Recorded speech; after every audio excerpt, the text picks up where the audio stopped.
Yo guys, I just watched the last episode of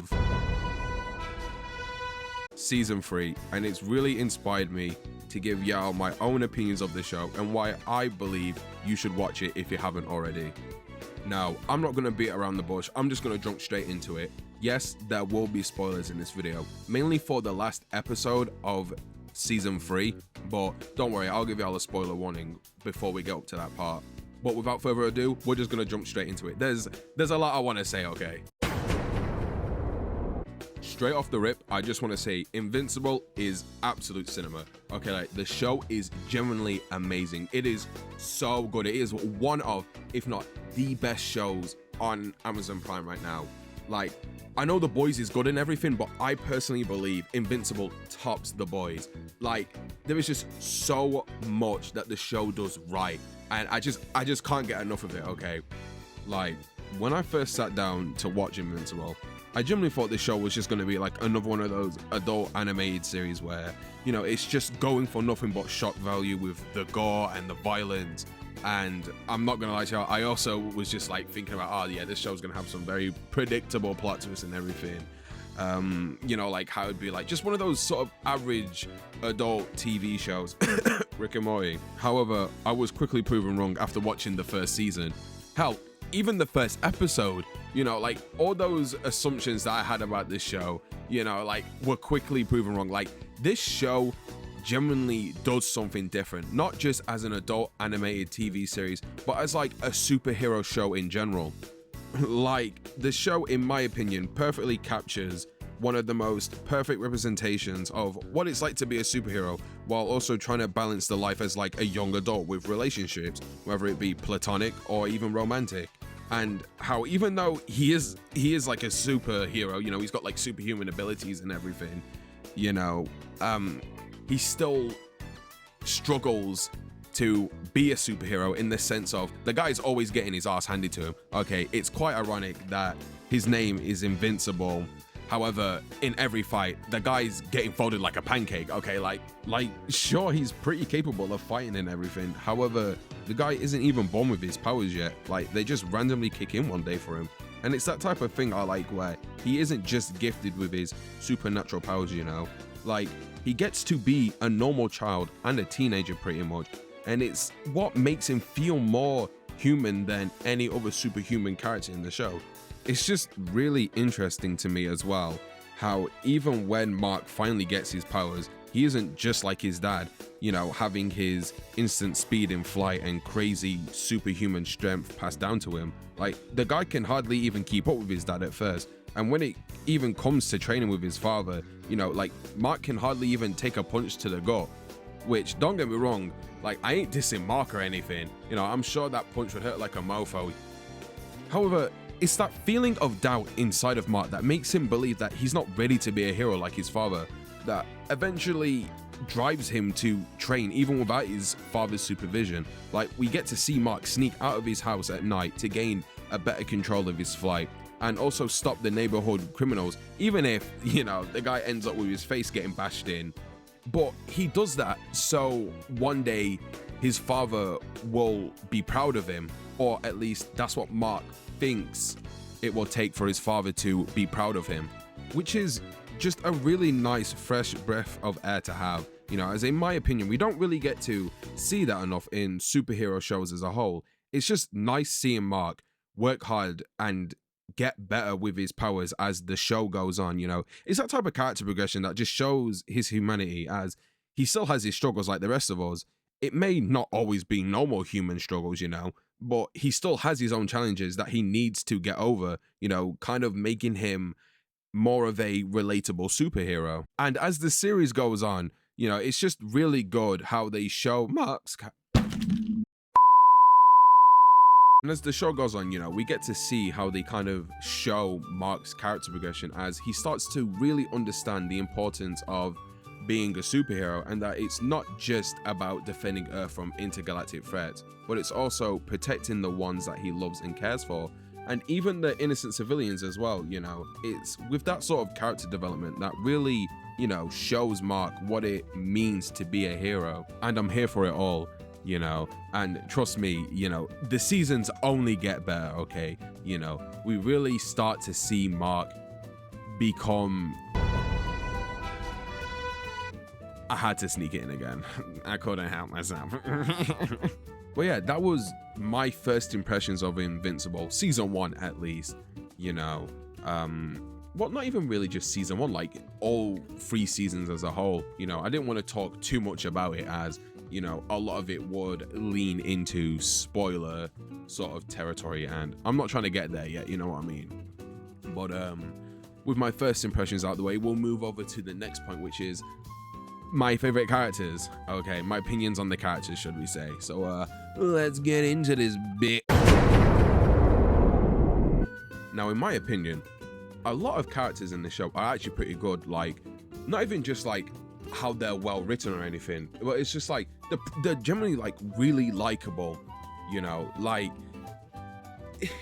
at first I generally thought, oh, there's so many characters in the show that people's stories are just gonna overlap one another's, but no, it's like they just perfectly all fit it together, you know. Like everyone gets their respected, I don't know, whether it be episode or little segment in one of the episodes, but like a lot of characters are really good in the show. Now, I know a lot of people don't like certain characters as well, you know, like Amber for an example. Now, you see, personally, when it comes to Amber, like I don't really like her, you know. Like I wouldn't say I hate her, but I definitely don't like her.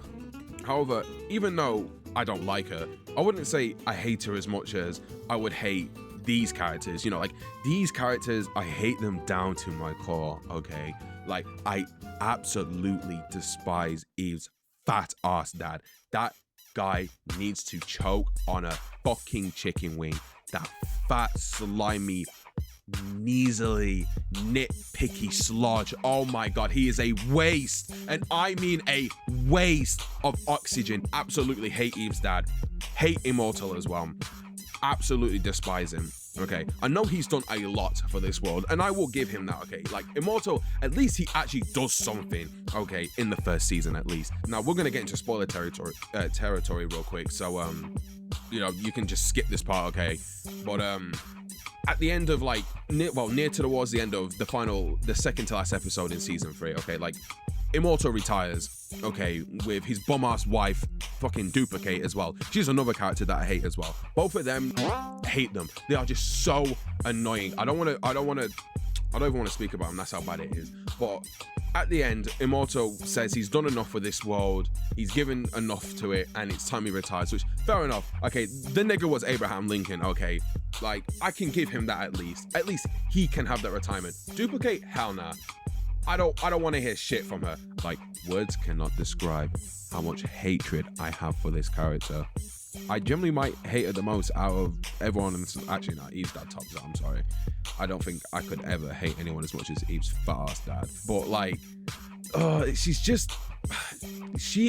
such a bop, bro. Like, she's been passed around more than Mark has while getting his ass beat. Okay, like Duplicate generally just does nothing. Okay, she just whines and complains all the time. Sure, I'd be pissed too, okay, and I'd be fed up of dying all the time. But your life's really never at stake, is it, if you've just got a backup clone chilling inside a fucking cabin while your whole teammates are a bunch of teenagers and young adults literally about to die? Like, there's not really a lot of shit you can say, is there? Other than that, though, everyone else is pretty good in the show. You know, like, I really do care for a lot of the characters. You know, like Debbie, that fine Asian mama. God damn. What I would do to be Omni-Man. Cecil. Even my guy, Donald. Okay, can we put some respect on Donald real quick? I feel like he doesn't get glazed enough in the community. Like, Donald is generally the MVP, okay? If you need him, he would be there, okay? He is Cecil's right-hand man for a reason, okay? Back to it, you know, like Eve, it's obviously Mark himself. Alan as well, how can I forget one of my favorite characters? And Battle Beast as well, you know. Obviously there's more characters, but those are just the ones I can think of at the top of my head that are my favorite ones, you know. But there's just, all the characters are really good, and their stories are all pretty interesting as well. Everyone's just really likable in their own special way. Even the villains as well, like the Muller twins. Love those guys. I forgot to mention him as well, Omni-Man. I generally forgot to mention when I was listing people like Alan and Mark and everyone. I don't know how I forgot Omni-Man, but yeah, he's another one of my favorite characters. You know what, actually? Speaking of Omni-Man, now this is like the perfect moment to like intertwine it with what I'm about to say, okay? I'm just gonna throw you out a quick spoiler warning here, okay, in case you haven't seen this, so just skip towards wherever the time frame's telling you how to skip to. I just want to talk about like two of my favorite fights right now, and that is, you know, when Alan and Nolan and Battle Beast, they were like breaking out of the Viltrumite prison, okay, and they had to fight those two Viltrumite guards. That fight was absolutely nutty. Like, bro, the combos that Alan and Nolan were hitting were just straight diabolical. Okay, like, can you just do that more often? Like, what's going on? Especially towards the end as well, when they just like pop the guy's skull open like a damn sandwich. Okay, like, god damn, can you guys do that more often, please? I'm begging you. But I ain't gonna act like Battle Beast weren't doing anything. That guy was doing his own. Okay, Nolan and Alan had to team up on one Viltrumite. And nigga, Battle Beast, he was just taking those punches. He was, I mean, to be fair, that nigga Battle Beast is a bit crazy. I'm gonna be honest with y'all, like, I think he's got problems. But hey, I'm in for it, okay? I love seeing Battle Beast just go savage in a fight. I mean, y'all remember what he did to Mark? Speaking about Mark as well, I want to talk about his fight with Anstrom as well. That fight was satisfying.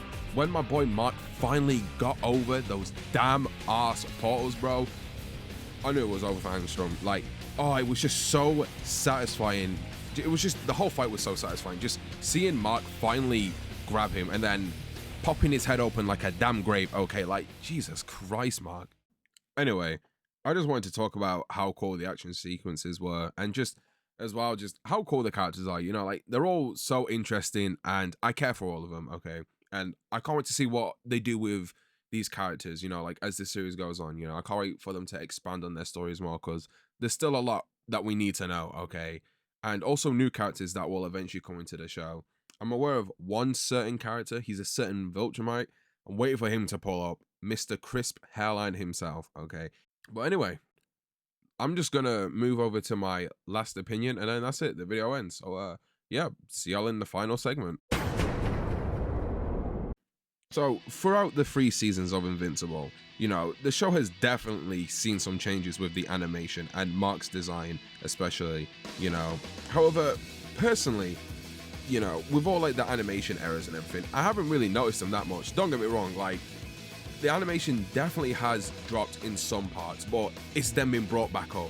You know, I haven't personally noticed any of the errors that much, but I have seen some of the floating JPEG things, but I don't think it's that bad to the point where it ruins the whole show. Like, if you're just focusing on the animation, then what are you doing? You should focus on the show as well. I know the animation needs to be top tier, but it's not like every single frame, everyone's just a walking still JPEG. Sometimes they gotta cut corners, okay? Especially with season 3, you know.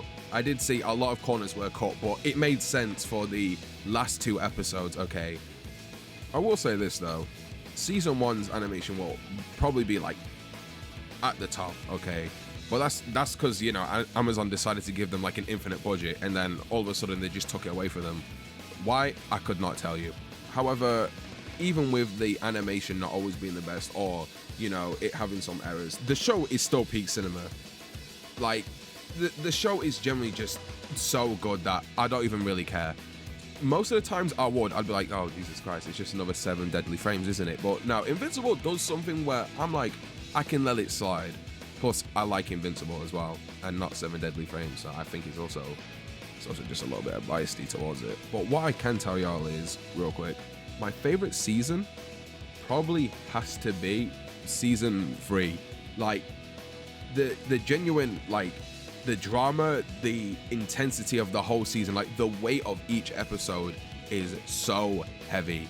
Like, it's got literally the fandom torn between who's right and wrong, you know. I'll speak about it more. Like, when I talk about the last 2 episodes.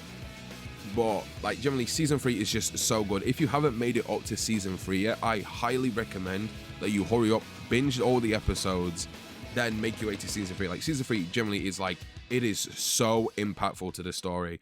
But before I talk about the last 2 episodes and season 3 as a whole, I'm just going to give y'all your last and final spoiler warning. If you don't want to know what happens after this, then I'm going to give y'all I'm going to give you all the chance to, you know, click off the video, go catch up like what I said. But before you come off the video, you know, make sure you like, comment, and subscribe if you're new. And if you're a returning viewer, make sure you do the same, you know. Come back to the video once you finish, you know, so I can know your opinions and everything. But thanks for watching, and I can't wait to see y'all next time, or, you know, when you come back to this video. Anyway, thanks for watching. So to the people that are sticking around to hear my opinions on season 3 and the last 2 episodes, hi, hello. We're in the final phase of it now. Season 3 is definitely the most interesting season in my opinion. You know, like the dynamic between Cecil and Mark's ideologies and what's good and what counts as bad is just it is so amazing. Personally, I can't really say whose side I'm on more. Like, I understand where Cecil comes from and I understand where Mark's coming from. Like, I'll give, like, you know, like an example from each side, you know. But Cecil, in my opinion, you know, like, he does have a right to kind of have a plan to stop Mark in case he kind of starts tweaking, you know, and going AWOL just like how his dad did, you know. Even though Cecil was literally telling Mark that he's nothing like his father, you know, like, Cecil just has to make sure that he isn't like his father, you know, which is why, you know, he was kind of having, he wanted that whole control over Mark and everything, having him work for him, calling Mark to tell him, oh, what he needs to do, how he needs to do it, you know. And you could tell that Cecil wasn't liking when Mark started, you know, going against that control and everything. Sort of like what his father did, starting to do his own thing, ignoring his calls, or, you know, even later on where he threatens Cecil, you know, just exactly how Nolan did. You know, so you can't really blame the guy for having more than one option to stop Mark in case the guy starts to go rogue.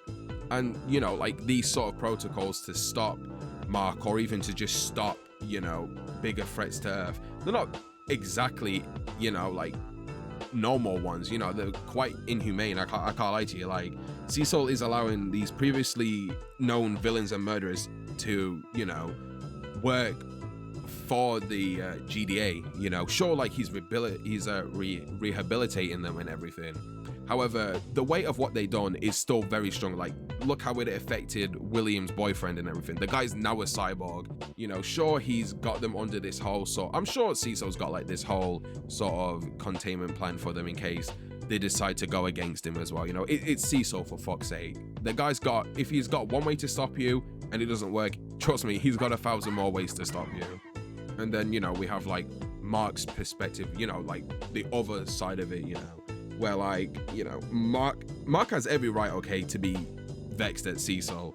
Okay, like, let's be honest, guys, who wouldn't be, you know? Who wouldn't be pissed if they found out there was a chip inside of their head that was their weakness and could be used against you at any time, without you knowing, by the way, and without your consent? You know, and I don't really know whose side I could be on more. If I was generally forced at gunpoint to say one, I'd probably say Cecil. You know, it just feels like he's just got, his plans are smart, it's just the way he goes about discussing them just isn't smart. Okay, the guy's very fucking blunt with it. But, like, that being, like, one of the big themes of this season, it's just this season is just so good. There's just generally so much, like, drama, so much sort of more intensity, and I really love it. It's very action filled as well compared to the other two, you know. Like, we really get to see Mark mature and become a better superhero as well, especially, like, with these last 2 episodes that came out, you know. Like, they really pushed my nigga Mark to his limits. Okay, so I'm just gonna jump straight to them, as they're literally, well, you know, they're both pretty much the reason why I'm even bothering making this video. So I'll just get to it right now. These last 2 episodes had me on the edge of my seat the whole time, though. Like, words cannot describe how good these last 2 episodes were, bro. Like, the animation, the action, the drama, the emotions, it was just everything. Okay, the evil Marks was so goddamn good. I really cannot wait to see more of them one day. I haven't read the comics, but I do hope to God that they return one day, as I genuinely want to see more of them, you know. Like, I want to see, like, how they became evil, whether it was as soon as, you know, they awakened to their powers, or if it was like when Omni-Man started killing everyone and they understood his ideology. You know, like, I just genuinely want to see what pushed them to, you know, or what even caused them to just become evil. And then just seeing all, like, pretty much like the more popular evil Mark variants all just, like, posted up in different parts of the world. Okay, like, that was like chef's kiss. That was fantastic, okay? Especially like the ending fight with Mark against Armstrong again, you know, like the fucking second round of the fight, okay? It was so good to see Mark just generally be like, ah, fuck that shit. These ain't nothing, you know, like he was pushing those metal balls off of him like it was styrofoam, bro. Like the guy was not being held back. He knew he had to take down Armstrong. I am annoyed though that Mark didn't kill him, you know, like I was so pissed when he managed to get away. But can we just talk about how Oliver was like the top instigator for once and Mark was genuinely listening to him? Like Oliver was spitting facts. He had to kill Armstrong. He did cause all of this like damage and all of this death and everything, and he almost could have even killed Mark's mom, you know. But it's fine. I know Mark will get his lip back one day, you know. KSI, you ain't making it past the third round, okay, bro? And then the big man himself, Conquest, decided to pull up, bro. It hadn't even been like 4 days. I'm pretty sure it was like 3 days or something. You know, like everyone was still rebuilding their city and healing. You know, Eve's leg was still in half, okay, and everything. And then you're telling me Conquest decided to pull. When I heard him say, "Stand ready for my arrival, worm," I would be lying to y'all if I didn't say I was screaming at the top of my lungs, okay? I have been waiting to see this guy for so long because I heard so many people talking about him, you know, and like just hyping him up and everything. So I was genuinely intrigued. And then to finally see him pull up, oh, I knew I was in for a ride. I knew I was about to see Pete next episode. And that is exactly what I saw. Okay, episode 8 was truly amazing. And I mean it, guys. Like, there was literally zero complaints. The voice actor, in my opinion, is just perfect. I know people didn't want him to sound like that and they wanted him to sound like a more old, deeper guy. Like, bro was speaking like Thanos, okay? Like, no, I think his current voice actor is perfect. Like, there's generally no complaints. But I guess some of y'all ain't ready for that conversation, okay? The fight scenes and the animation are literally above next level. Generally, the impact frames were visible. They were hitting it every minute, you know. We were seeing Mark get his back snapped with a fucking impact frame. Then we're seeing Conquest's face get smacked in with an impact frame. Then Oliver was even getting hit with an impact. That, when Conquest knocked Oliver's ass down, I can't lie, that was a diabolical move from that, okay? But like, seeing Mark finally let loose as well was so satisfying, you know. Like, I have genuinely been waiting for Mark to just tap into that Viltrumite power, tap into his bloodline, and I can tell you, I was not disappointed. Like, Conquest is such a good villain as well. Like, this was dropping quotes like Prime Thanos from Infinity War, okay, especially when he pulled an Omni-Man 2.0 on Mark and started using him as a human shield. Now I know that boy's mentality, okay? Like, that was straight villainy from Conquest, bro. And how could I ever forget her? Miss Powerhouse herself, Atom Eve. When she woke up, the first thing she did was fly out to save a man, okay? She ain't around. She is not messing around when it comes to Mark, okay? And for once, it felt like eons since she had last actually used her powers properly, okay? She wasn't using no damn big-ass bubble anymore, or no, you know, damn square rectangle move. No, she realized she is Atom Eve and she can do whatever she wants. When she changed the density of the air, yeah, I knew the animators finally realized who she was, okay? Like, it is so satisfying to finally see her use her powers more than what she had been doing. Okay, like, she was busting out all sorts of moves when she was a kid. Then why did she just stop all of a sudden?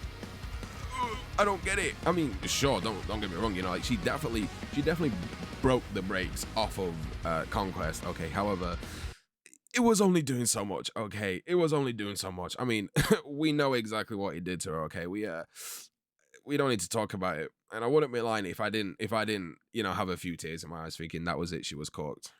And then Mark, you know, just the whole thing with Mark begging Cecil to come and save her, and then it was fantastic. And then seeing Mark, when Mark dropped the line saying, "I can see the future. You don't live to see tomorrow." Oh my God. I'm genuinely lost for words.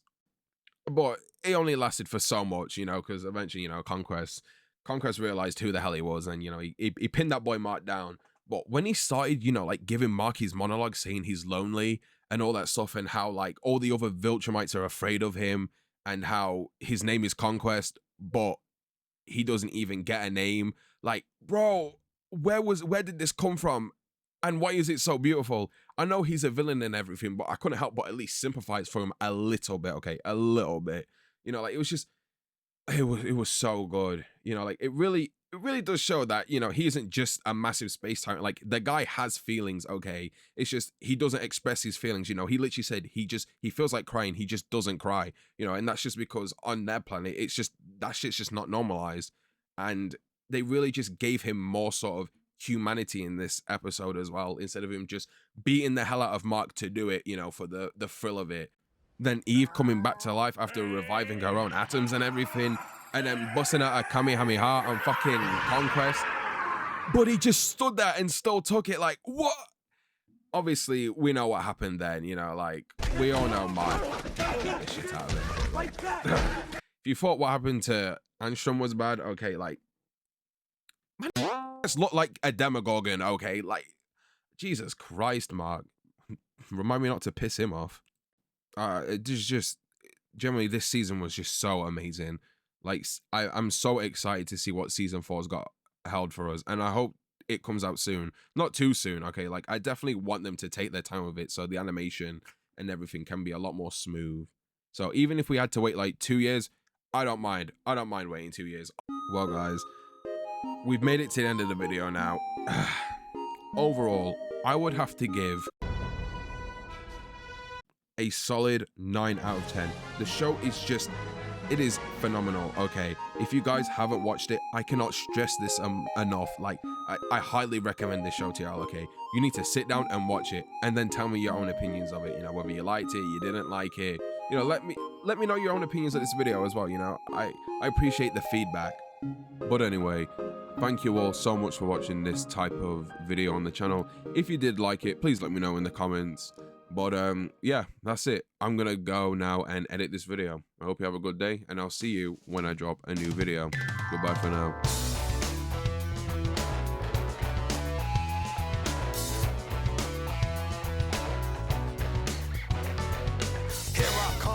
Rougher than the rest of them, the best of them, tougher than leather. You can call me Knuckles. Unlike Sonic, I don't chuckle.